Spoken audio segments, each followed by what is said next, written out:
그러니까 5월 25일 수요일 새벽 말씀을 올려드리겠습니다. 성경 본문 말씀은 마가복음 14장 27절에서 31절까지입니다.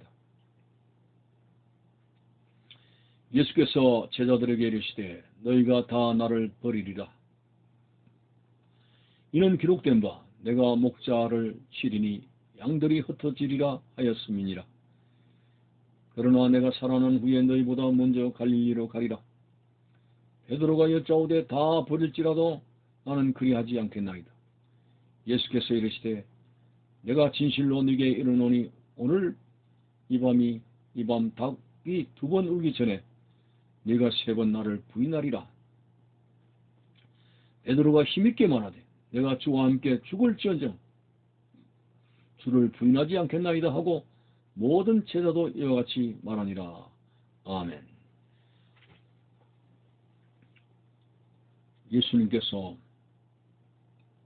성찬식을 제자들과 함께 가지셨고 27절에는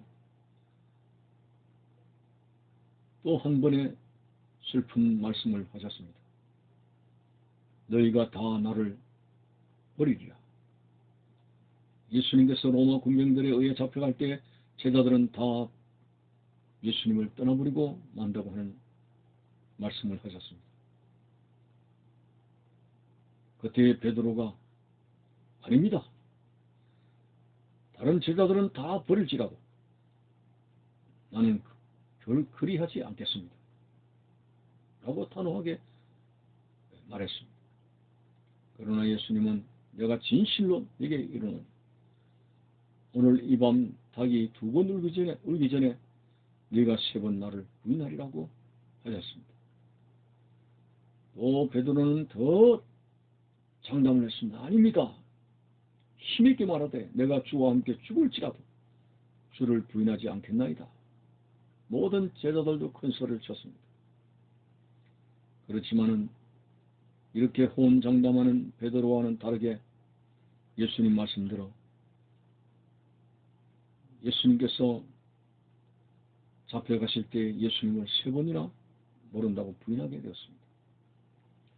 한마디로 신앙의 큰 실패를 이루었습니다. 예수님을 부인한다는 것은 이미 신앙을 부정하는 것이 아니겠습니까? 신앙의 인생은 끝이라고 하는 것이죠. 왜 이렇게 마음은 그렇게 주님을 사랑하고 열정은 대단한데 예수님을 3번이나 모른다고 부인했을까요?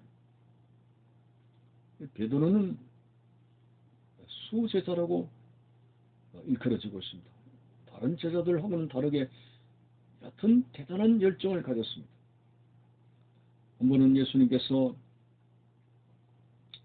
깊은 새벽 바다 위를 걸어오실 때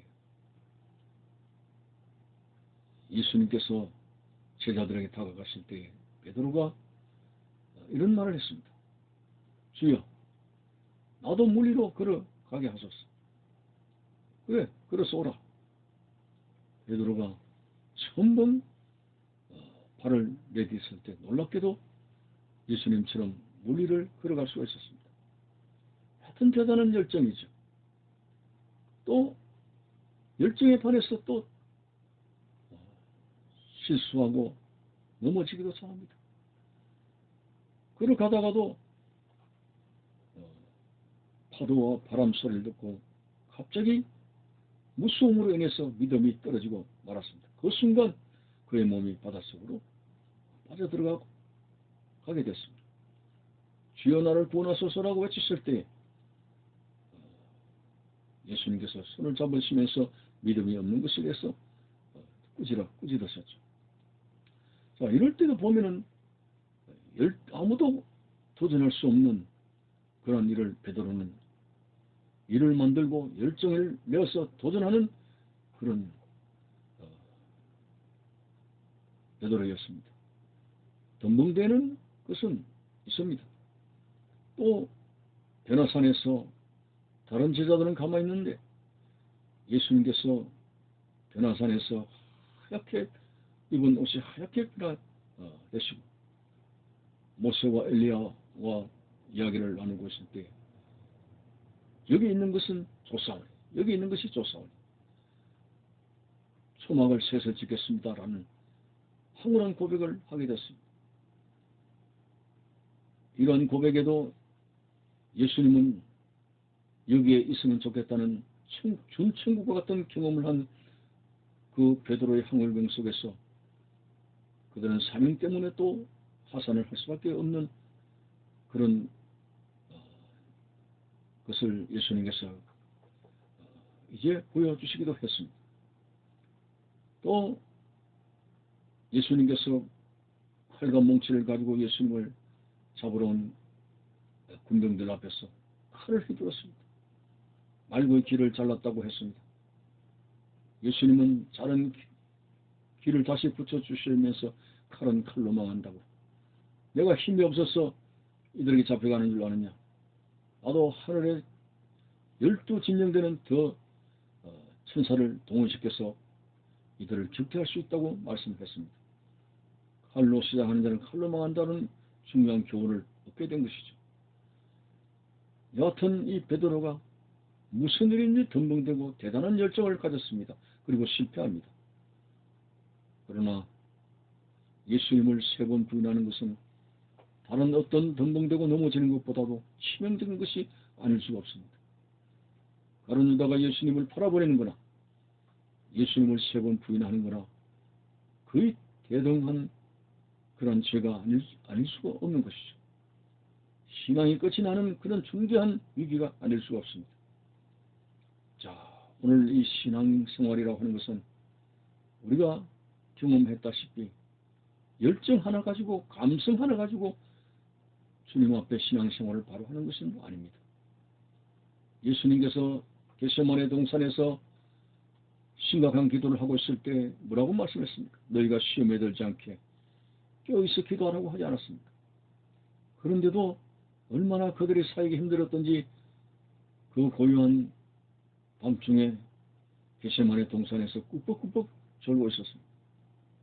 시험에 들지 않게 깨어있어 기도하라는 말씀은 앞으로 예수님을 부인할 그런 사건이 나타나게 될 터인데 너희들이 이 밤에 나와 함께 깨어 기도했더라면 베드로도 어쩌면 예수님을 3번 부인하는 죄를 범하지 않게 되었을지도 모릅니다. 소중한 기도의 시간을 기회를 놓쳐버리게 되었습니다. 무엇을 말합니까? 우리의 열정, 경험, 그리고 감성만을 가지고 주님을 따라가는 것은 실패하게 됩니다. 다시 말해서 기도하게 될 때 하나님께서 도우시는 힘으로 성령께서 붙들으신 능력으로 험난한 그러한 신앙의 길을 헤쳐나갈 수 있는 것이지 내가 주님을 사랑한다는 그 감정적인 이유만을 가지고 끝까지 주님을 따라가는 것이 아닙니다. 오늘 우리들의 신앙생활도 마찬가지입니다. 그리스도의 영으로 되느니라 하나님의 신으로 되느니라 하는 말씀을 우리가 들어보지 않았습니까? 성령의 능력으로 되는 것이지 내가 가지고 있는 그러한 역량을 가지고 하나님이 나를 향해서 우리는 번번이 실패할 수밖에 없습니다. 작심삼일이라고 하는 말처럼 우리는 뭐 이렇게 저렇게 주님 안에서 이제 새로운 신앙 결단을 합니다만 며칠을 넘기지 못하고 또 넘어지고 하는 이유가 우리가 감정이 너무 좌우되는 것 같습니다. 감정으로 내 열정을 그 바탕에는 하나님이 받쳐주시는 힘이 없습니다. 오늘 오직 기도를 통해서 성령의 능력을 공급받아서 하나님이 공급해 주시는 그 힘을 가지게 될 때 하나님의 은사에 같은 순교의 자리까지도 두려워하지 않고 나갈 수 있는 것이죠. 사도 바울이 그렇게 젊을 때 부름을 받아서 온몸을 죽게 던지며 복음 전파자로서의 헌신한 삶을 살게 된 것은 바울 한 사람의 개인의 의지와 지구력과 토지력이 아닙니다. 그는 늘 성령 충만했고 항상 기뻐하고 범사에 감사하고 쉬지 않고 기도하는 사람이라고 하는 사실을 여러분들이 주시해야 될 것입니다. 여러분의 힘을 의지하는 그러한 잘못된 생각을 버리고 베드로가 호언장담했지만 넘어졌습니다. 쓰러졌습니다. 그렇지만 오순절마가 다락방에 성령 충만을 받았을 때는 거꾸로도 십자가에 못 박혀 죽는 순교까지 할 수가 있게 됐습니다. 여러분을 의지하지 아니하고 우리의 갈 길을 인도하시는 영원한 목자 되신 하나님을 굳게 의지하고 예수님을 힘으로 의지하고 믿고 나가는 승리하는 여러분들이 되시기를 바라는 것입니다. 감사합니다.